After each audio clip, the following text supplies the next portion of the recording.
Si le pides a un peruano o a un latino nombrar bandas de reggae más influyentes en nuestro idioma, seguro que más de uno mencionará a Gondwana. Y si hablamos de Gondwana, seguro habrá que hablar de su momento más importante, con Quique Neira como cantante. Pasa que el tiempo en el que yo estuve, aunque en la realidad no tengo que decir, fue el tiempo más exitoso del grupo. Y es que no solo fue cantante, sino también autor de temas como Felicidad, Sentimiento Original o La Ignorancia, grandes éxitos del grupo. Pero, ¿por qué se separaron? ¿Cuál es la historia detrás de estas canciones? ¿Y qué tiene que ver el Perú en su desarrollo artístico? Esta y otros interrogantes tendrán respuesta en esta charla. Bienvenidos. Quique, bienvenido a Perú. Gracias. Gusto tenerte en este espacio. Muchas gracias por la oportunidad. Y de aprender además cosas nuevas tuyas, cosas de repente distintas o que muchas personas ignorábamos con respecto. Me acabo de enterar, instantes previos a esta entrevista, que tú estás casado con peruana. Sí, claro. Y que se han casado hace... Además, estás estrenando Anillo al Compromiso. Sí, exactamente. Es un bombazo noticioso. Ajá. Porque de verdad que acaba de pasar. Ha sido de pronto... La vida es muy especial. A veces da la expresión de que hubiera alguien escribiendo un guión, ¿no? Porque pasan cosas particulares algunas veces. Y me ha pasado así. Yo estoy contento de todas maneras. Porque nos queremos mucho y tenemos unos hijos bonitos, maravillosos. Entonces estamos muy contentos de que sea así. Yo siempre tuve un algo con Perú. Entonces a esta altura en realidad no me sorprendo tanto que haya ocurrido, sino más bien me doy cuenta que era claramente una cuestión de destino, porque en la 50 o 60, por ahí en algún punto, hay una rama de mi familia por parte de mi papá que se vino a vivir acá a Perú. Entonces siempre existió esa leyenda a nivel familiar, ¿no?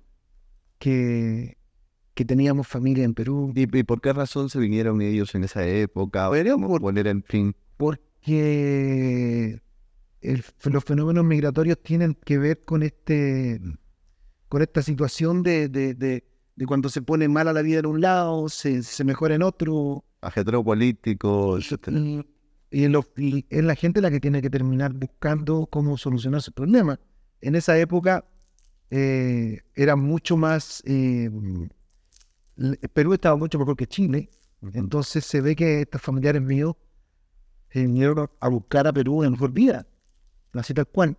Entonces la leyenda siempre existió. De hecho, mi mamá me comenta que una de las tías que se vino para acá viajó a Perú, o sea, viajó a Santiago, perdón, justo meses antes de que yo naciera, ponte tú, y que le tiró muy buena onda.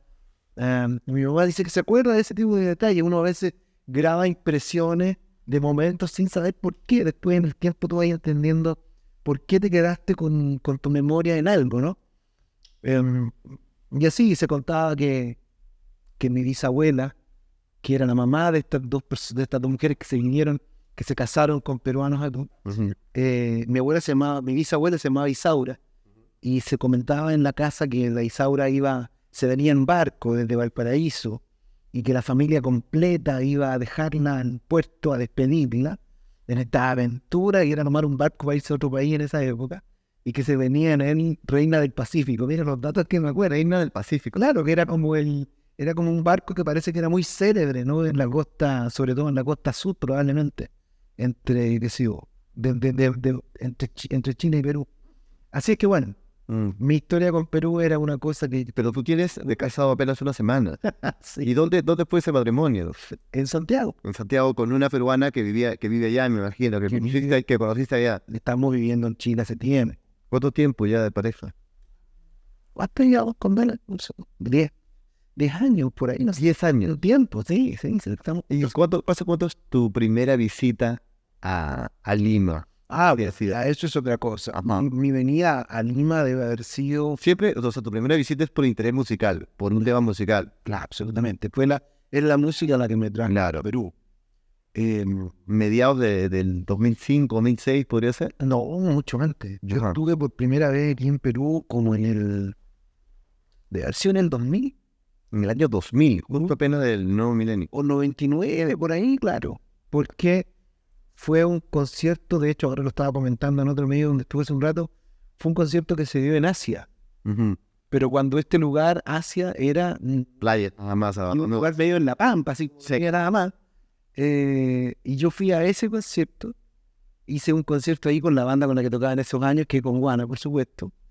Y si no me equivoco, fue esa la primera visita que tuvimos aquí a Perú. Y que fue una mega experiencia para mí, que yo lo pasé increíble porque me encantó Perú. Mi feeling fue así de loco, ¿no? De eso que cuando tú llegas a un lugar y dices, wow, yo podría estar aquí fácilmente y no habría ningún problema. Esa sensación de ir a un viaje y sentir que en ese lugar podrías vivir es muy especial y no pasa con todos los lugares. No, pues, no, claro. Hay lugares que a uno le gustan mucho y que uno dice, "Sí, está bonito, sí, está bueno. No viviría aquí. Me quiero ir a mi casa igual.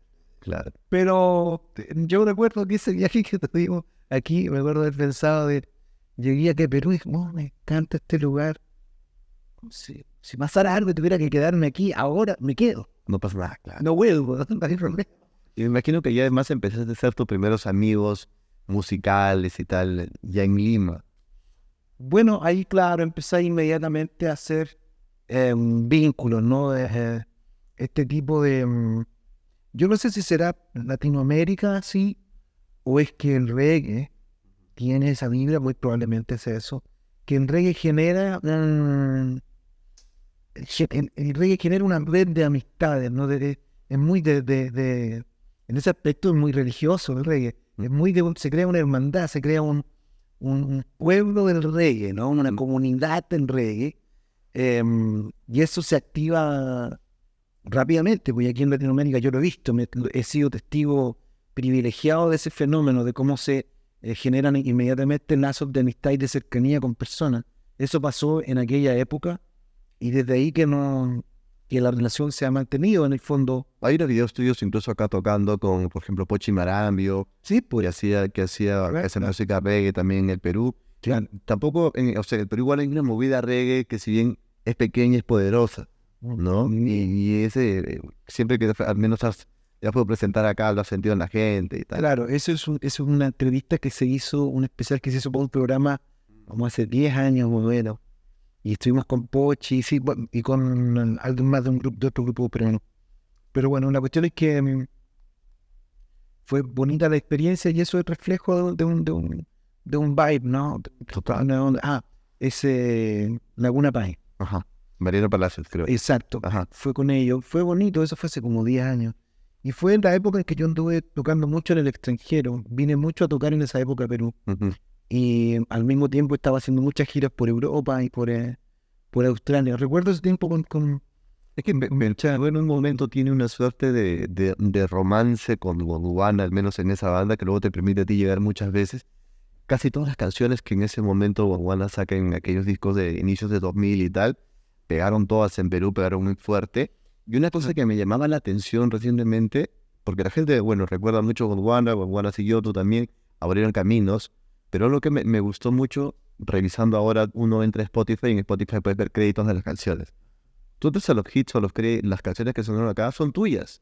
Claro, casi todas. Casi todas son tuyas. Y eso me llamaba mucho la atención de una faceta de compositor que también te deja... Claro, no solo soy intérprete ni cantante, sino que escribo mis canciones y también soy productor musical. En el fondo derivé ahí, ¿no? Ahí, en el fondo, que es lo que siempre quise hacer. Yo siempre quise generar repertorio. Eso era lo que me motivó a acercarme a la música cuando era chico, ¿no? Me maravillaba escuchar a Neil Sedaka o a Little Richard o a los Platters y decía yo, qué buena fue, o sea, hacer canciones y que esas cuestiones queden dando vueltas y que se metan, porque yo escuchaba esas canciones mientras mi mamá me preparaba el almuerzo para llevarme al colegio. Entonces yo encontraba, y siempre encontré muy llamativo, muy extremadamente bacán, que una persona en un lugar hace una canción y esa canción se transforma en el soundtrack de la vida cotidiana de millones de personas en otros lugares.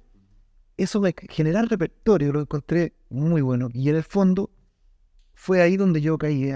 La vida me puso en esa circunstancia, porque yo después de que me fui de Gondwana hace 20 años, hace un rato largo, me vi en la necesidad de descubrir al productor musical que había en mí, porque no había productores musicales de reggae en Chile. Yo era probablemente con unas cuantas personas más los que más entendíamos de reggae, así que me especialicé en generar repertorio, y eso se dio por la facilidad con la que yo ya venía, que era escribir canciones, componer música, y que eso me permitió escribir muchas de las canciones famosas de él. Y además, muchas de esas canciones, y es algo que me llamó la atención, que muchos interpretábamos de repente que era de amor, o que era de un amor de pareja, un amor de repente entre amantes, entre enamorados. Pero no necesariamente. No necesariamente, exacto. Pero estaba entendido, por ejemplo, que una de las canciones más famosas era más bien para familia tuya, para tus hijos. Claro, hay varias. Bueno, yo le he escrito varias canciones a mi hijo.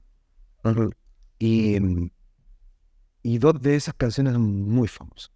Una es Sentimiento Original, que nació originalmente en Bambú, mi primer grupo.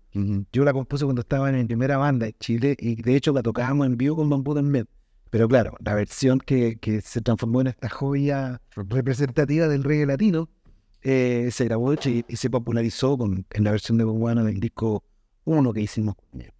Y esa canción es para mi hijo: quiero escapar contigo a algún lugar, la peste de esta ciudad. Eso era a mi hijo, porque la canción la compongo cuando me entero que voy a ser papá.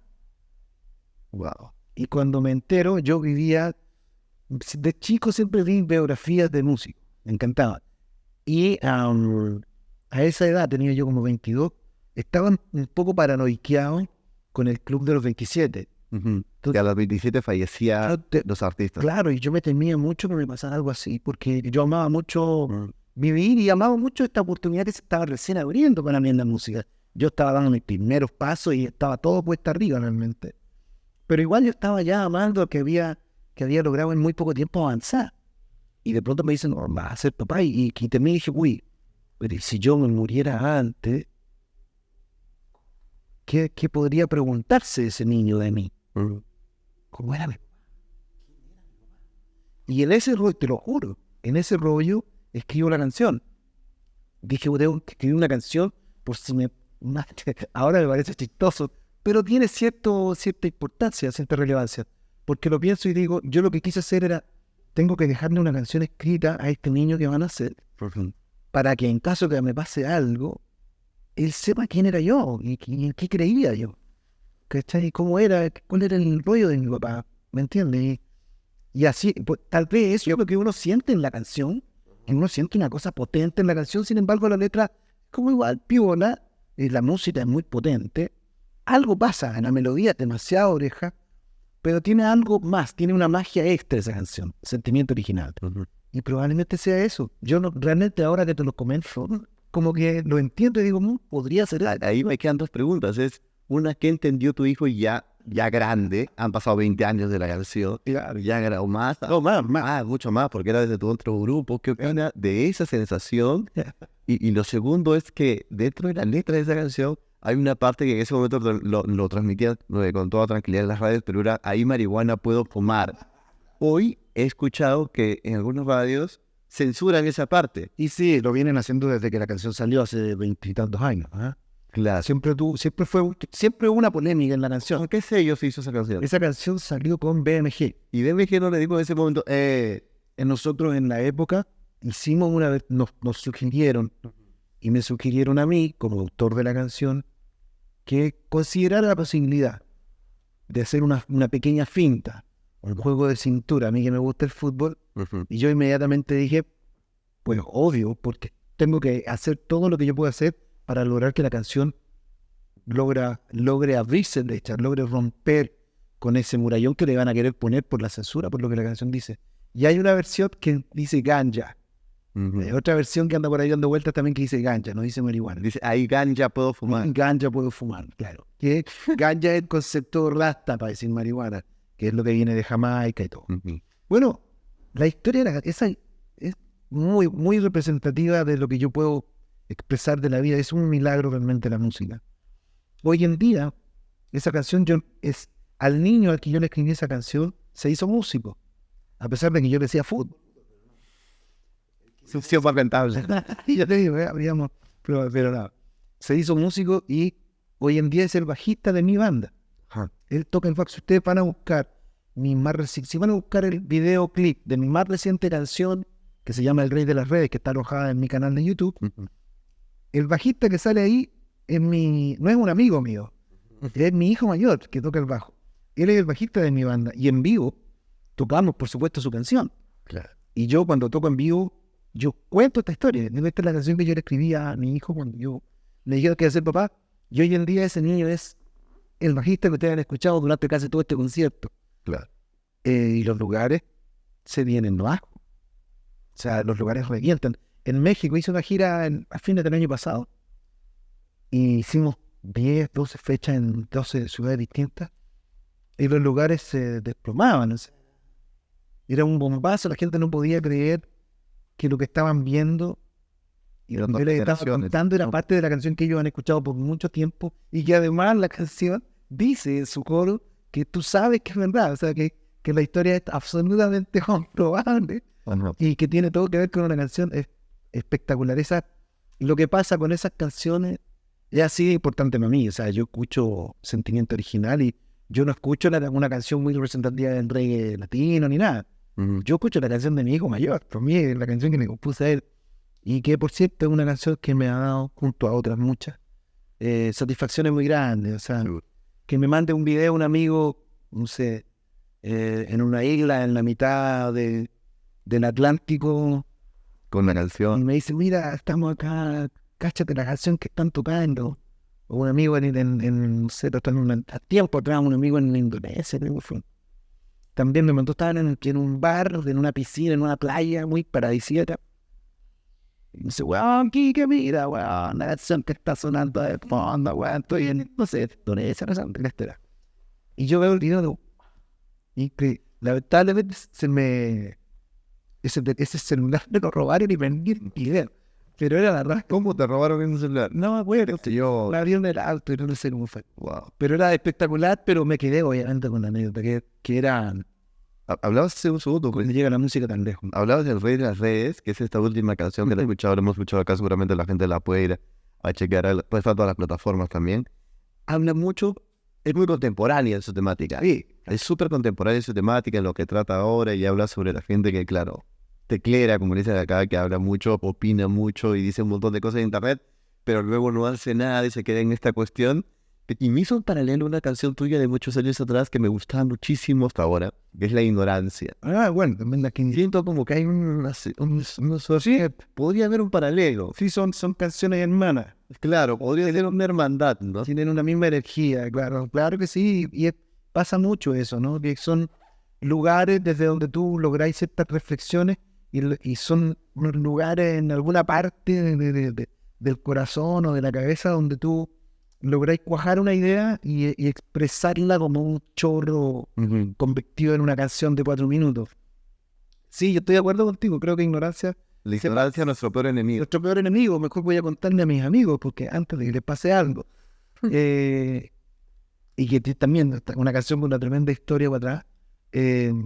Pero claro, el Rey de las Redes tiene eso también, que es, mira, yo tomo el teléfono y yo podría decirte en este segundo cuánta gente me está escuchando, desde dónde me están escuchando, el rango etario de las personas que me están escuchando. O sea, ese lado que ahí están, en este momento me están escuchando 154 personas. En este instante. En este instante, Sí. 155 por todo tocando. Claro. Va y sube.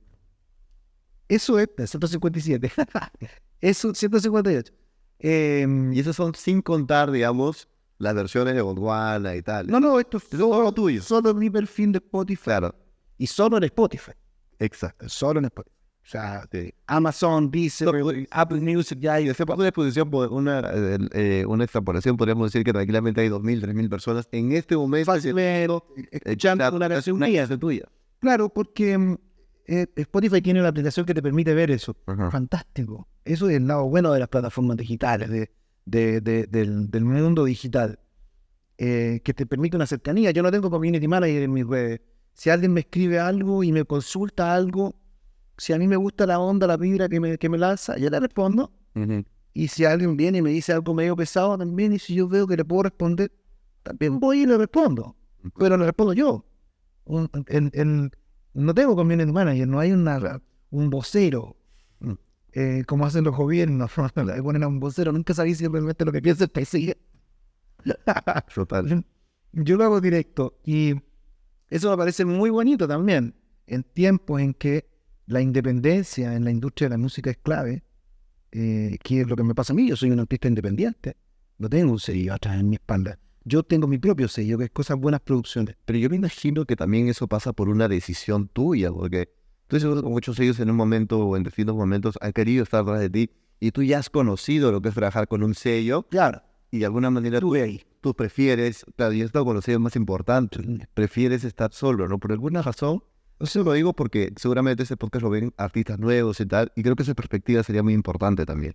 Yo creo en estos tiempos de la música digitalizada, en la que se calculan como 20 millones de canciones por año, en la que tú podés sacar un single, uno al mes si tú querís, que es muy bacán poder subir tu propia música, pero que al mismo tiempo, como que la vida útil de las canciones pareciera ser más efímera, más pasajera. En ese escenario, yo creo, en mi posición, que lo que más le conviene al artista es ser dueño lo más posible de su patrimonio, Claro. que es su creación, Sus masters, sus masters. En esa. Yo estoy en esa y estoy como artista independiente precisamente porque no he encontrado en nadie que venga a decirme, mira, que yo sienta que me ofrezca un pago que justifique todo el compromiso que hay detrás, todo el trabajo que hay detrás. Porque yo soy súper apasionado por la música, entonces me la juego con todo. Es un tema de casi de fe, ¿no? Y que creo que le pasa a muchos músicos en todo caso. No creo ser el único. Entonces, no he encontrado hasta aquí nadie que me diga, yo voy a pagar lo que eso vale. No está. Existía de alguna manera antes, en la época de la industria estándar antigua, solo que en esa época lo que no te decían era que cuando firmabas un contrato, que el porcentaje principal de ganancias era de ellos y tú te quedabas con un poquitito. Hay distintas industrias, distintos tiempos, pero yo creo que hoy en día ser dueño, ser independiente conviene y las redes ayudan a eso. Las plataformas digitales ayudan a que tú podáis tener una carrera enfocada de esa manera como un artista independiente, sin compromisos con nadie, decir y hacer artísticamente lo que tú sentís que es tu opinión personal. Eso es que me parece a mí muy chévere. lo encuentro muy bueno, porque eso le da mucha autenticidad al trabajo artístico. Es muy, muy genuino, porque, o sea, ¿qué otro filtro le puedo poner si no es el mío propio? Pero también está el otro lado de las redes sociales, que es el lado tóxico, el lado oscuro que le llamo yo, donde, qué sé yo, donde aparece y donde estamos todos en riesgo en algún momento de caer ahí, o sea, Sí, claro. no sé, Y aparte internet no olvida, ¿no? Te pueden sacar cosas de hace 10 años. y pregúntale, bueno, por eso mismo, por ejemplo, es que yo, a pesar de que fui muchas veces trending topic por algunos tweets que puse estando en Chile, hace algún tiempo decidí dejar Twitter, por ejemplo, porque me aburrió. Yo también, Me estoy de acuerdo contigo. Me cansé porque dije, bueno, yo no voy a poner a entablar discusiones con personas que no tengo ninguna garantía de que sea la persona que dice ser. En cambio, yo sí sé que soy el que soy, porque yo soy, o sea, ¿cómo te lo explico? Y tengo que ponerme a discutir con esa persona sobre temas que no siempre me interesan tanto. No se puede debatir. Y además no se puede debatir porque o la otra persona tiene una posición en la que está convencida de que tiene la verdad absoluta y que es indiscutible, o ante cualquier cosa que pueda no estar de acuerdo con la opinión que yo le doy, me ofende, me ataca o hace un llamado masivo a mi cancelación. No tengo tiempo para eso. O sea, Claro. Prefiero 10 millones de veces meterme al estudio, grabar una canción, escribir una letra, desarrollar una idea artística con alguien o simplemente jugar a la pelota con mi hijo en el patio. Tú radicas en Santiago. Yo vivo en Santiago, sí. Soy santiaguino, nacido y criado en la capital de Chile. Me gusta hacer un momento que hablamos de música en general. hay un tema con la industria chilena de música que yo quiero de alguna manera resaltar, porque si bien en Sudamérica, por ejemplo, la industria de la música colombiana siempre es muy fuerte, también la de Argentina, siento que igual Chile llega, o sea, de repente no está en esos primeros 2 lugares, Pero se las arregla. pero o sea, se arregla para aparecer, sí, porque en el momento de SOA de repente aparece La Ley, en otro momento, qué sé yo, viene el pop, aparece un Supernova, aparece Stereo 3 en ese momento, aparece el reggae, también hay uno de reggae. Aparece el hip hop y apareció Tiro de Gracia. Ahora está la movida urbana y Chile también ha entrado. Claro. Y entonces a mí me gustaría saber, como alguien que ha sido protagonista de eso también, ¿cuál es ese secreto para siempre aparecer en la foto, ¿no? La industria chilena siempre se cuela en la foto. Y, ¿no? E históricamente tú tenés casos como, por ejemplo, notables, muy notables, como lo que pasa con Los Ángeles Negros, que inventaron un sonido. O sea, Los Ángeles Negros inventaron ese como bolero psicodélico, con guitarra eléctrica y órganos farfisa y Hammond, no sé. Algo que no existía, lo inventaron ellos. Y el éxito fue tan arrasador y tan potente que ellos terminaron haciendo carrera en México. Claro. Y en muchos lugares de México hoy creen que Los Ángeles Negros son mexicanos, porque los tienen absolutamente asumidos en el paisaje, han estado siempre acá. Y no, pues son de allá, de cerca de Concepción. Yo creo que, bueno, evidentemente que que hay un talento musical dentro de lo que nosotros tenemos en nuestra genética, los chilenos. Algo tiene que haber, por algo aparecen estos músicos tan destacados, la Violeta Parra, Víctor Jara, que logran marcar hitos imborrables. Pero yo pienso, fíjate, que tiene que ver, obviamente, con el don, con la cuestión, algo de lo que lleva, pero también tiene que ver, creo yo, y tengo una teoría súper personal y a lo mejor voy a ser medio criticado con esto, pero yo lo creo, para que lo siento. Nacer y desarrollar una vida por generaciones en un lugar que está acorralado entre una cordillera enorme, un desierto implacable, el Pacífico por acá, y para el sur el frío inconmensurable. Yo pienso que hay históricamente, y no me refiero a la historia desde 500 años para acá, sino que incluso de antes probablemente, hay incluso hay un ánimo de decir, cáchate donde sobrevivo yo. Un ánimo, una gana de que la música permite decírtelo, de expresarlo, decir, bueno, escúchame. O sea, ponle oreja a este relato. A lo mejor no te gusta tanto, pero es interesante, tenés que escucharlo. Y después decir, no, sí, está interesante y me gusta, lo siento, tienes feeling. Porque a lo mejor es eso, ¿no? Esa historia de milenios, genética transmitida de una a otra persona, de generación en generación. Como que el chileno tiene que demostrar algo más, tiene que demostrar de alguna manera su resiliencia ante lo agreste, la adversidad. Claro, pero más que eso es como quiere que se le reconozca, yo creo. ¿Me entendí? Como que esa lucha de decir, onda, no, claro que es difícil ahí, pero tenéis que estar aquí para saber cómo es. Porque acá hay otra cosa. ¿Me entendí? Eso, porque siempre se dice, no, que Chile, no sé, que no hay animales ponzoñosos, que, ¿me entendí? Que no hay bestias tan peligrosas, entre comillas, porque hay pumas también, etcétera. Pero hay otros factores en Chile que hacen que las cosas sean más difíciles. Y yo siento eso, yo pienso que de pronto el arte, y sobre todo en la música, debe haber algo de eso, como unas ganas de decir, Aquí estoy. Aquí estoy, o sea, estoy aquí, he estado por mucho tiempo y sigo aquí, ¿cachai? O sea, Juan, mírame, ¿Cuáles son los géneros más consumidos, digamos, por el chileno? Bueno, hoy en día, ¿no? Hoy en día, lo urbano es el top. Ahí hay una movida urbana enorme, potente. O sea, hay un artista en Chile que se llama Pailita, con quien me encontré en el Lollapalooza, nos saludamos, muy buena onda. Y compartimos en un concierto también en Antofagasta hace algunos meses. Este muchacho es un muchacho muy joven. Llenó 3 arenas consecutivas, creo que llenó 3 arenas Movistar, que son 15.000 a 20.000 personas, ¿no? Claro. Sin ningún extranjero. Él con su espectáculo. Eso más o menos muestra dónde está la cuestión.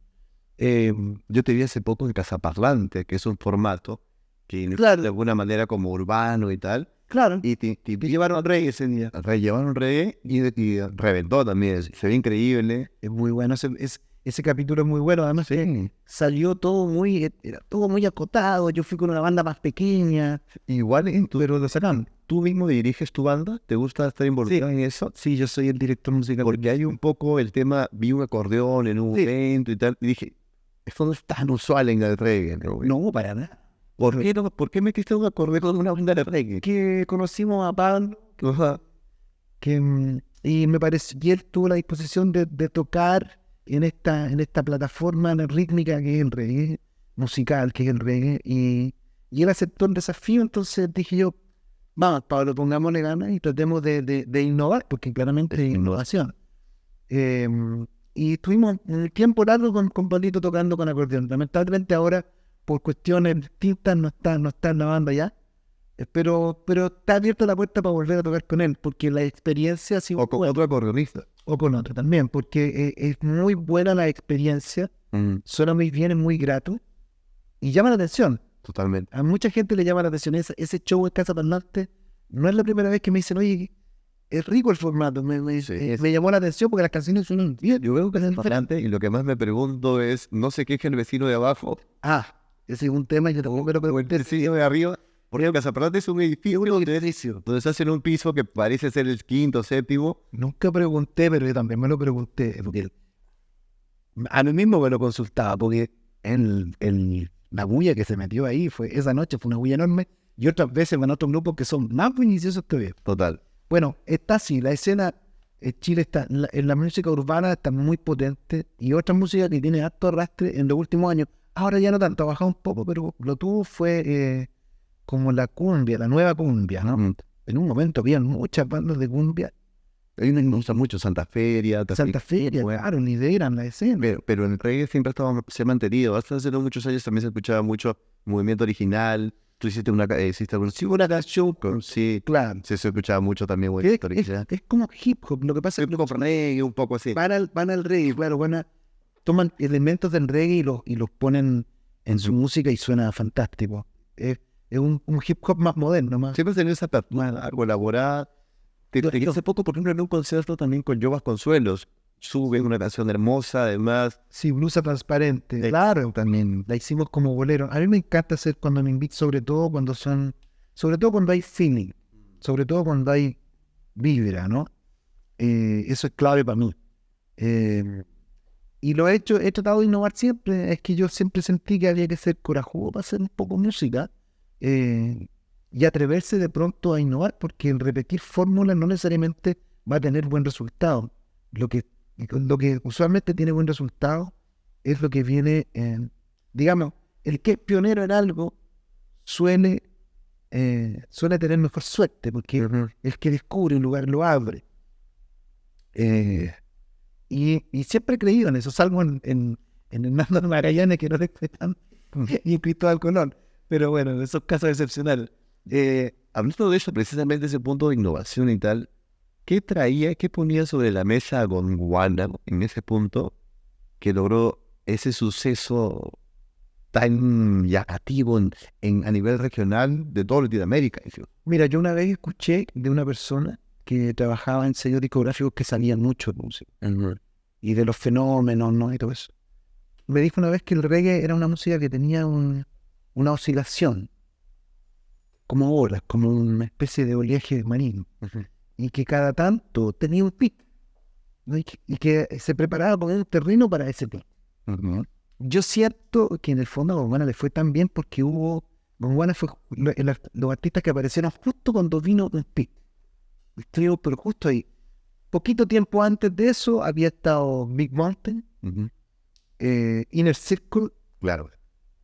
Diez Pericos. Fueron cosas que pasaron en esa primera mitad de los 90 a nivel mundial. O sea, venía en el 89, más o menos sacó Red Wine UB40, que la dejó la escoba y fue un hit planetario. Entonces venía una curva ascendente en el reggae, subiendo, hasta que pasa que yo me salgo de Bambú.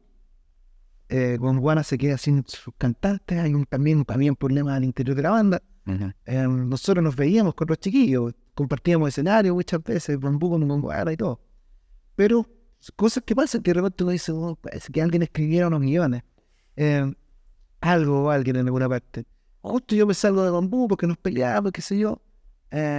Y más o menos en la misma época, también en Gondwana estaba bien problemas, qué sé yo, con los cantantes que tenían en ese momento. Y decidimos juntarnos.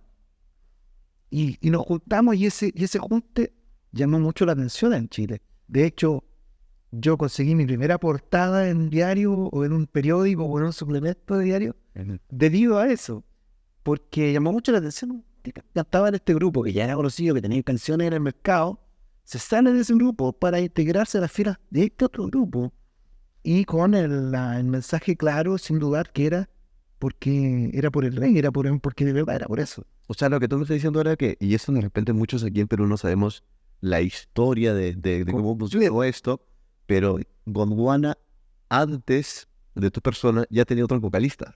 Bueno, Ya había tenido otros vocalistas. yo cuento lo que yo cuento lo que creo yo ¿Qué pasó? no, y que me es a mí pertinente contar. Claro, de ahí para atrás yo tampoco sé tanto, porque obviamente yo no estaba ahí. Antes de que tú estés, había otro vocalista.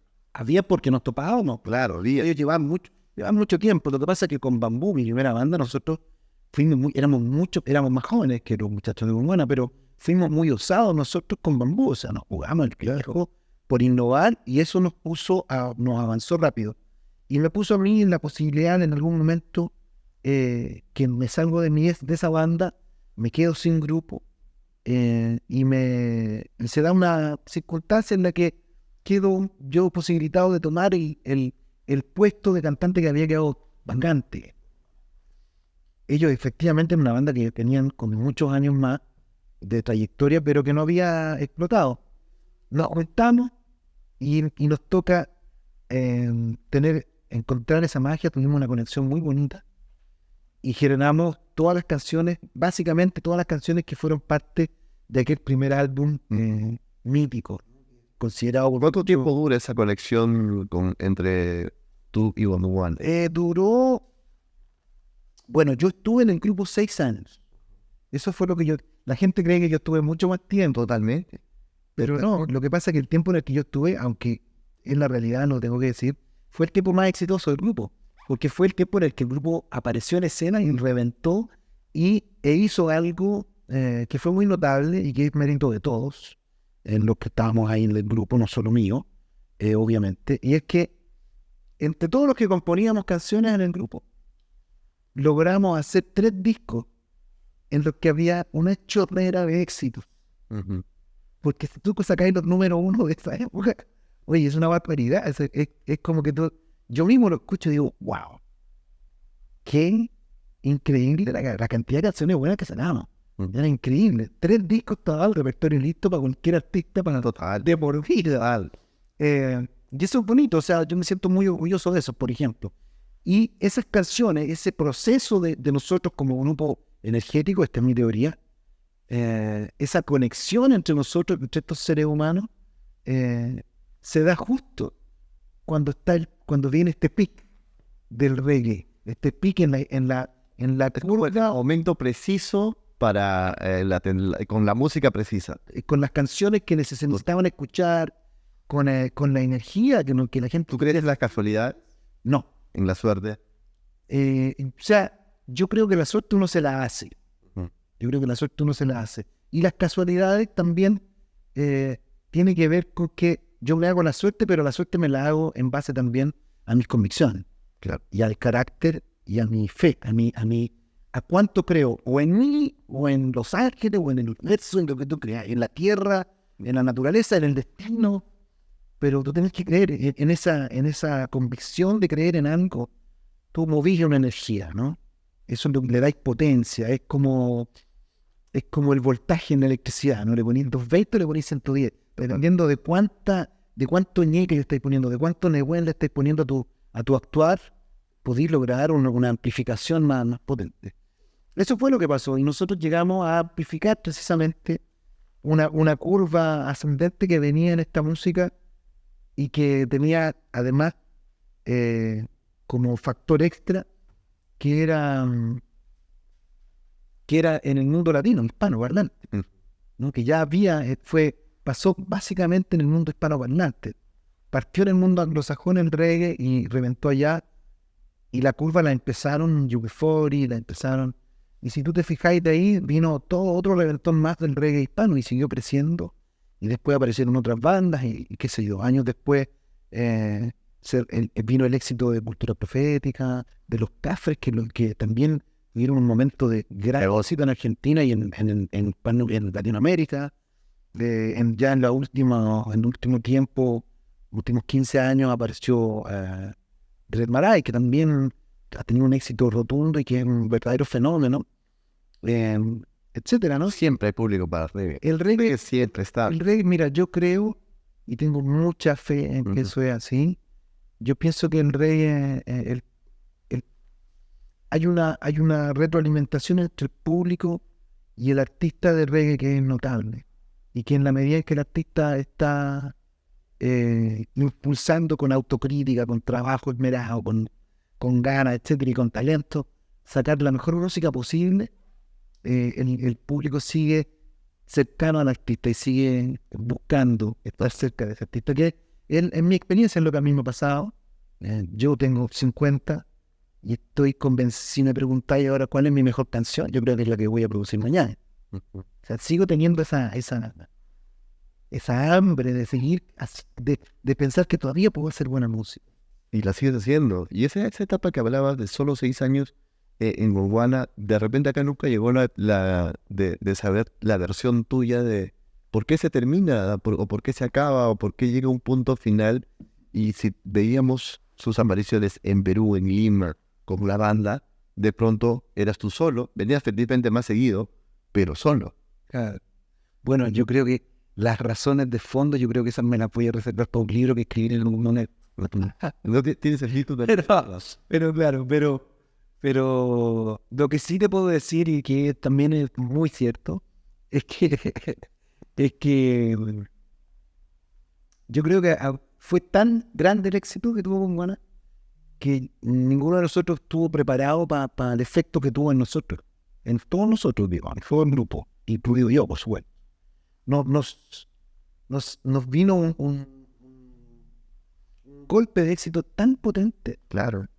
que nos pilló desarrollando nuestras vidas personales, familiares, con aciertos, con otras que no eran tan aciertos, y fuimos con el éxito encima, pienso yo, un poco cerrando nuestras realidades, llevándonos a cada quien a su terruño un poquitito, ¿no? Armando un círculo más pequeño para uno solo. Y a lo mejor pudimos haber estado más conectados, a lo mejor podíamos haber estado más preparados para ese éxito y haber podido estrecharnos las manos más, no sé, ayudarnos más, hablar este tipo de cosas incluso, pero claro, no tuvimos esa visión y nos agarró nomás y qué sé yo.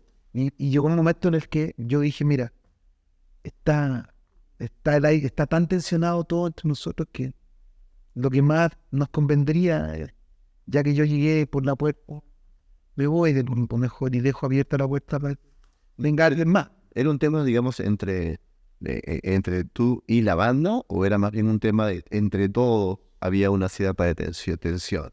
Bueno, me pasó igual con Bambú, fíjate, a lo mejor el problema soy yo. Que quedé en quedé a un lado del río y la banda en el otro. Y que me pasó igual con Bambú también se genera una distancia. Y es que yo creo que eso tiene que ver un poco con la confianza que yo tengo respecto a cómo yo creo que las cosas de pronto se tienen que hacer. ¿Entendí? Para, no sé, tengo yo ¿cómo decirlo? Creo mucho en lo artístico. Tengo mucha fe en que tiene que ser lo artístico lo que tiene que guiar no los destinos, pero sí orientar los caminos de los artistas. Y probablemente llegué a la conclusión de que había en ambas ocasiones, de que había una especie de bloqueo hacia las ideas que yo sentía que eran las correctas. Y llegó un punto ya después de un segundo grupo que yo dije, bueno, si es así, entonces me voy a tratar de escribir mi propia historia nomás, pues, a ver si soy capaz, ¿no? De producir música, de seguir escribiendo canciones, de poner canciones en el oído de la gente. Finalmente todo eso ha ido pasando después de 20 años de carrera. ¿Cuál fue el desafío más grande que afrontas en solitario? Es decir, venías de dos grupos y me pregunto, claro, ahora estás solo, ahora para bien o para mal, lo que tú hagas es lo que va a dar los resultados. ¿Cuál fue el principal desafío? Yo creo que fueron dos. Ujú. El primero tiene que ver con el escenario, con la performance, tal cual como se conoce. Y eso es cuando yo fui a tocar, fui el primer chileno hasta donde sé, y el primer latino del reggae en presentarme en el Festival de Jazz de Montreux. Eso fue en 2009. Yo, por supuesto, ya era solista. Ese es el festival más importante de Europa y uno de los más importantes del mundo. Entonces yo me di cuenta que esa pasada por ese escenario era algo realmente relevante. Y fue muy difícil el día prepararme para ese concierto porque no iba con mi banda de Chile, sino que fui a tocar en un experimento sonoro con músicos de Europa y qué sé yo. Entonces yo me daba cuenta, digo, cuando yo me muera se me va a recordar por esa presentación también.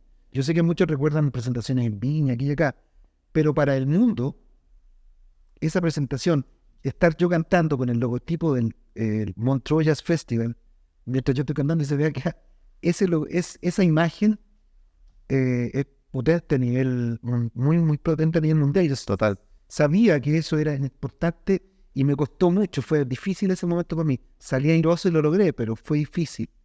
Y lo segundo, que creo que es lo más, tal vez lo más amplio, lo más universal, es que ha sido mantenerme vigente. La vigencia, lograr entender, y de hecho lo comparto la reflexión con los músicos que pueden estar viendo, que tener éxito no es tan difícil si sabéis leer los vientos, los tiempos, las circunstancias, los equipos, si trabajáis con esmero y podéis tener éxito, no es tan improbable que tengáis éxito. El problema es mantenerse en ese éxito. El problema es lograr una vigencia de ese éxito, lograr justificar en el tiempo por qué tuviste ese éxito en algún momento. Y eso para mí fue una realidad dura, ¿no? Cuando dejé de ser una joven promesa, costó mucho mantener el barco a flote, ¿no? Las convicciones. Y eso se logró con esmero en el estudio, produciendo más canciones, sacando una que sonó, después sacar otra que sonó. Pasaron unos cuantos años y saqué otra más. Y cuando ya parecía que todos sabían cuál era mi siguiente jugada, fui y saqué un cover de Luis Miguel y la volví a reventar. Y Es la más escuchada en tu canal. que era algo que para mí es insólito y muy chistoso, pero que lo agradezco también, que es que mi canción más sonada en Spotify es, culpable o no, mi versión en reggae de Luis Miguel. Y es que claro, a nadie se le había ocurrido. O sea, ni siquiera, hasta donde sé, ni siquiera a artistas mexicanos se le había ocurrido hacer una versión de Luis Miguel en reggae. Por eso que a lo mejor como fui el que se le ocurrió la idea, pero ¿Piensas mucho en la muerte todavía? Porque mencionabas que es algo, siempre dices o haces cosas pensando en cómo quiero que me recuerden, cómo quiero que... bueno, claro, es que claro, a los 50 ya no es que lo venciste y que tiene una obsesión, pero te dais cuenta, o sea, a los 50 podéis decir que está ahí, podría decir que está ahí a mitad de camino, si quieres optimista. Si es que eres muy optimista. si quieres muy optimista, ¿no? Si no, ya estás en el segundo tiempo ya. Pero es una realidad, o sea, Sí. es evidente que es una realidad. Y yo pienso, digo, ponerlo como un tabú es una tontera, creo yo. Yo creo que lo contrario es verlo así, ¿no? Pensarlo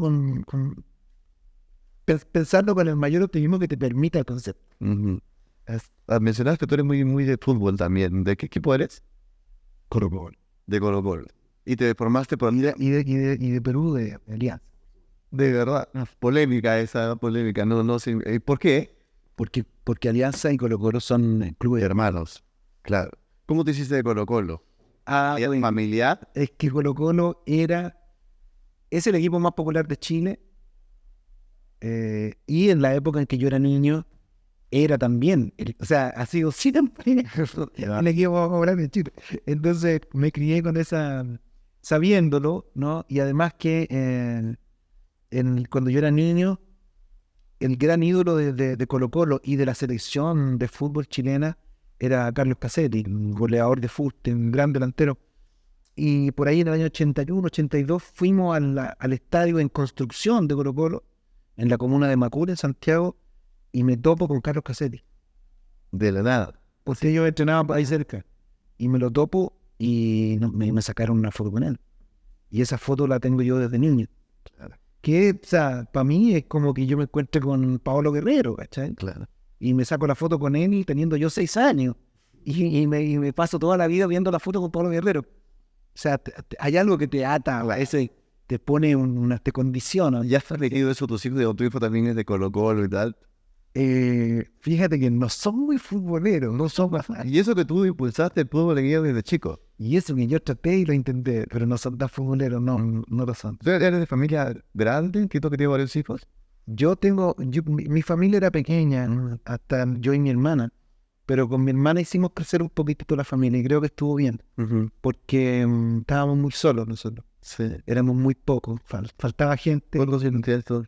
Yo tengo 5 niños, 5 años. tengo mis 2 hijos mayores, mi hija de 13, mi hijo Yael, mi hija que es chileno y es peruano, y mi hija Alma que nació hace poquito, que tiene 3 meses.